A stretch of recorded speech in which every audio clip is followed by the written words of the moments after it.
ఈ రోజు ఈ సంవత్సరము నేను దేవుని దగ్గర జవాబు పొందుకోవాలి. దేవునికి స్తోత్రం. ఎంతకాలము నేను మనశ్శాంతి లేకుండా నేను బ్రతకాలి, ఎంతకాలము నేను ఆందోళనతో కలవరముతో నా జీవితాన్ని గడుపుకోవాలి, ఈ మాటలు నేను ఎంతకాలము భరించాలి, ఎంతకాలము నేను సహించాలి, ఇంకా ఎంతకాలం అని వెళ్ళింది. విందులు వినోదాలు అన్ని పక్కన పెట్టేసింది.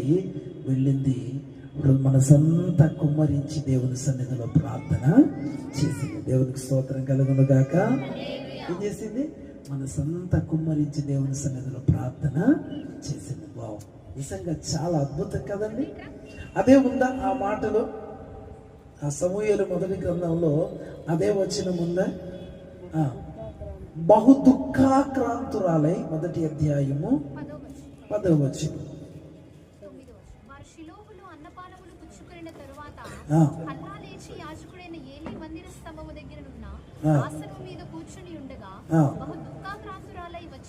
బహు దుఃఖాక్రాంతురాలై వచ్చి యెహోవా సన్నిధిని ప్రార్థన చేయుచు బహుగా ఏడ్చుచు. అర్థమవుతుందండి?